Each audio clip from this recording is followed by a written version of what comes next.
Galit daw siya sa nanay niya, kaya siya pumatol sa stepfather niya. Ano ba itong galit na ito? Simula ng bata ka, ganito ka na, may galit ka na talaga sa nanay mo. Naghiwalay sila. Simula naghiwalay. Ilang taong ka ba nung naghiwalay sila ng tatay mo? Ano po yan po, 7 years old yata ako. Bakit ba sila naghiwalay ng tatay mo? Ayun nga lang, dahil to sa garol niya. Pero bakit yun ang naisip mong gawin? Parang todong-todo naman yun. Ang sakit-sakit naman ng ginawa mo. At saka hindi mo lang sinaktan ng nanay mo. Dinamay mo yung stepfather mo, yung mga kapatid mo. Ano po talaga yung stepfather ko noon pa? Ha?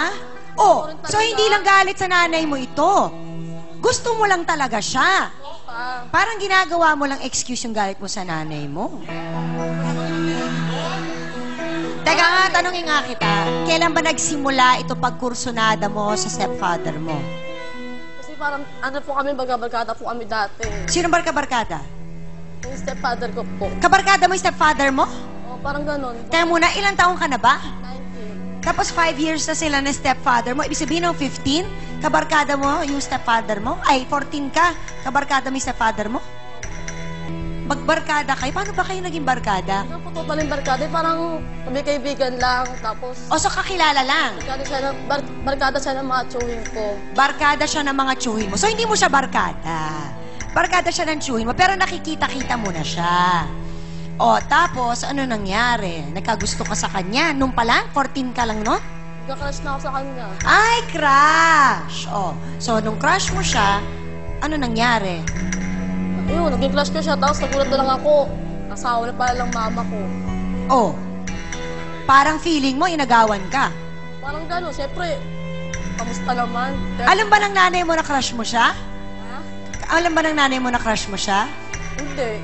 Hindi niya alam. Balita ko, may sinabi ka pa daw sa nanay mo nung pinakilala siya sa inyo bilang boyfriend niya. Ano sabi mo sa nanay mo? Sabi ko, ingat-ingat ka. Baka kamuat-muat mo na sa akin na yan. Ang kapal ng mukha nitong batang to, ano? Parang klinaro niya talaga. Nakakaloka ka? Tapos ngayon, sinabi mo sa nanay mo, ang sabi ng nanay mo? Walang tumatawa-tawa lang siya. Kasi isipin ba naman niya seryoso ka? 14 years old ka, hindi ba? Salahan niya na yun. 14. Tumira na sa'yo, sa inyo. Tapos, ano yun? Habang nakikita mo siya sa bayan, matagal na ba kayo may relasyon? Ano ba nangyari? Kwento mo sa amin yung love story ninyong dalawa. Wala naman po kami talaga relasyon kasi lang pag wala pong trabaho yung stepfather ko, ako po nag-aalpit na lang kape. Walang nangyayari naman. Wala naman nangyayari. Wala ka naman sinasabi sa kanya. Wala. So yung araw, sinasabi mo, parang dumarating ang dating sa akin, yung araw na nahuli kayo, kailan to? June 15? Yung 15 po. Nung June 15, etong taon lang na ito, yun yung unang araw na may nangyari sa inyo? Inuman kami, niyaya ko siya mag-inuman. Anong oras mo ba sila nahuli? Mga 10 o'clock po ng morning. Nagiinuman kayo ng alas 10 ng ng umaga? Oo, niyaya ko siya mag-inom ng isang bote. Ng alas 10 ng umaga? Tapos nagiinuman kayo, pinag-uusapan niyo, wala lang. Wala lang, tungkol yung ano lang. Kwentuhan ng kung ano-ano, wala lang. Tapos, paano na uwi sa banyo? Kasi lumabas ko ako. Dumaan yung barkada kong babae. Sabi ko, inom tayo. Kasi anniversary ng mama ko, tsaka ng stepfather ko. Sabi niya, sige, susunod na lang ako. Ngayon, pagpasok ko sa bahay, di ko naman napansin na wala siya dyan, sa banyo siya. Hindi ko naman talaga yun alam. Totoo. Ayaw nila maniwala. O, sige. Tapos nun, siyempre, nag-jingle ako, siyempre, di ba? Ano yun eh, siyempre, bigla, uupo na lang ako bigla. Nagulat na lang ako, yung jingle na ako, andyan pala siya. Gaano ba kalaki itong banyong to? Hindi mo napansin na may tao sa loob? Madaling po, naputulan po kami ng ilaw nun. Naputulan kayo ng... Ito naman ang nakakaloka. Naputulan kayo ng ilaw, pero kailangan mag-celebrate. Diba? At may handaan, may painom, pero walang ilaw. Nakakaloka din naman, ano? Tapos? Yung sabi ko, ay, may tao pala, ganun. Tapos, lalabas na sana siya. Lalabas na sana siya. Sandali Nagulat din siya. Sandali lang. Makinig tayo sa kwento niya. Lalabas na sana siya. Nawa ko sa kalo, sabi ko, sandali lang. Ikaw talaga. Yun na, sabi ko sa kanya na, siguro nararamdaman mo naman yata na may gusto ko sa'yo, na matagal na atang crush noon pa man. Sabi niya, di naman pwede. Sabi niya, hindi pwede. Oh, pero hindi naman talaga totaling nag kami sa banyo. Bosan ka kasi. Ay, totoo, nakatayo nga kayo eh. Mami, Siyempre. sandali. Tapusin mo yung kwento mo. Hindi, ayun na. Sabi niya, hindi pwede. O, anong ginawa mo? Nalikan ko siya. Hinalikan mo siya. Nalikan ko siya. Tapos, Nagalikan kami dalawa. tapos, Yung, ayun na nga, kasi syempre, nakaubad nga yung, ano ko, kasi syempre, namihinga ako, di. tapos, Tapos yung, ayun na, tapos tinulak niya ako. Ayaw niya, di pwede kasi nga, mahal ko nanay mo. sabi niya, Sabi niya, oh, ito na nga, ayaw mo pa? Lugi ka pa ba? sorry na talaga itong batang to, no?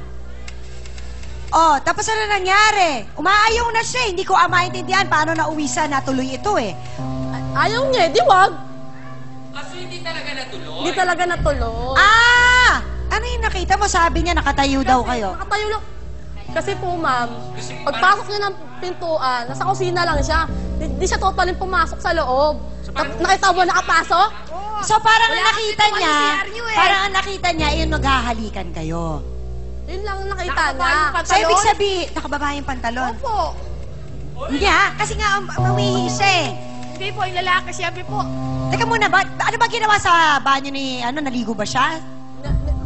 Sumiyar din po siya. Nagwiwi din siya. Nagwiwi din siya. Nakababa ang Kasabay lang silang nag-CR. Paano ba ito nangyari?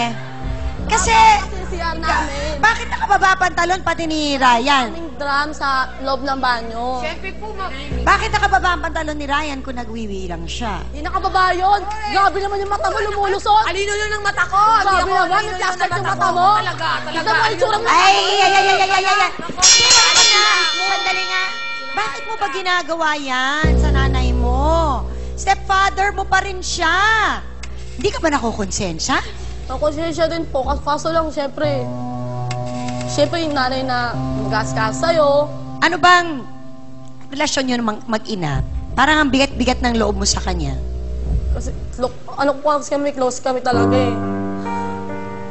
Kasi mula na pag-asawa na yan, parang wala na. Simula ng ano? Pag-asawa na yung stepfather ko. Eh, sabi mo kanina, nung naghiwalay pa lang yung nanay-tatay mo, galit ka na sa kanya. Pero close to be kami kung talagang parang close kami mag-ina. Ano nangyari pagdating ng stepfather mo? Stepfather ko, syempre nagulat ako bakit wala na siyang uwi-uwi, tapos nasawa na siya agad, bigla-bigla.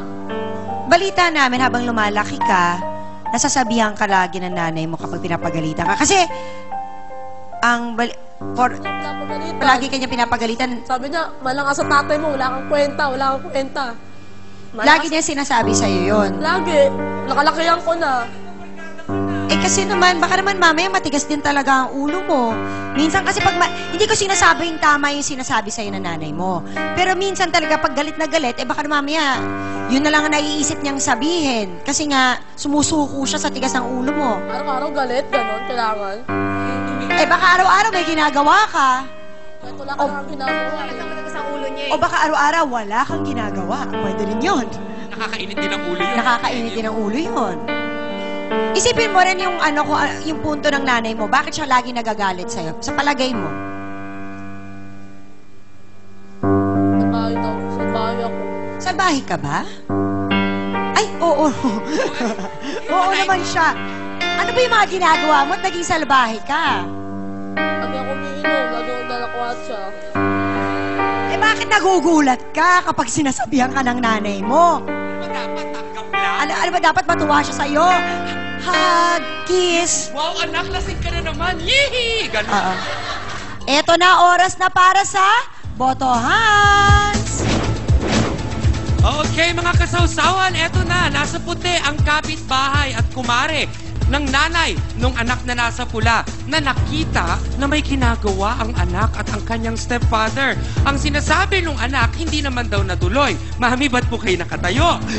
At ang sinasabi naman ng kapitbahay, aba, nakita daw niya talagang KKK at 10 a.m. Aba, sa tingin nyo, natuloy nga ba o hindi? Sino nga ba? Tama nga ba ang kapitbahay sa ginawang pagsusumbong? Or tama lang si anak na gumante sa mga sa tingin niya'y ginawa sa kanya ng kanyang nanay? Boto hands tayo. Go!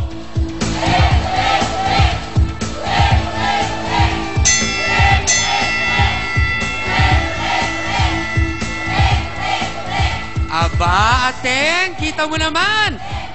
Almost unanimous decision. Although may mga ilan ako nakikitang pula na parang sinasabi nilang naiintindihan nila ang anak. Pero karamihan ng ating mga sausawera parang sinasabi nilang, Iha, medyo na-diskaril ka talaga sa desisyon mong agawin ang jowa ng nanay mo. Yan ang resulta ng ating boto, Hans. Maraming salamat sa inyo. Nako, ito na. Masama raw ang kanyang loob dahil nag-aalaga at nagpapalaki raw pala siya ng ahas sa bahay niya.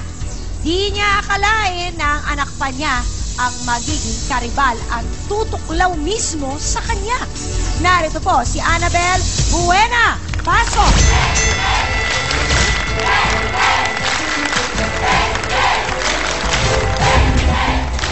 Alam mo ka, kapal ang mukha. Ay! Tama na po. Anak niyo po yan.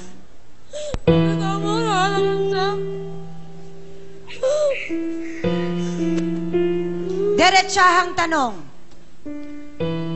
Bel, binugbog mo raw si Makmak dahil nabisto mo siya?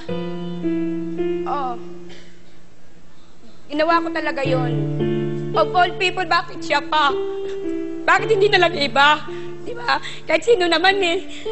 Para akong hindi ko na maintindihan yung sarili ko ng mga oras na yun. Asawa ko, anak ko, tinaydor ako. Masakit, sobrang sakit. Hindi ko na alam ang gagawin ko. Sobrang nasaktan si Bel sa nangyari at nalaman niyang inahas pala siya ng kanyang anak. Ano pa kaya ang dapat nating malaman galing kay Bel? Aalamin natin ang lahat sa pagbabalik ng...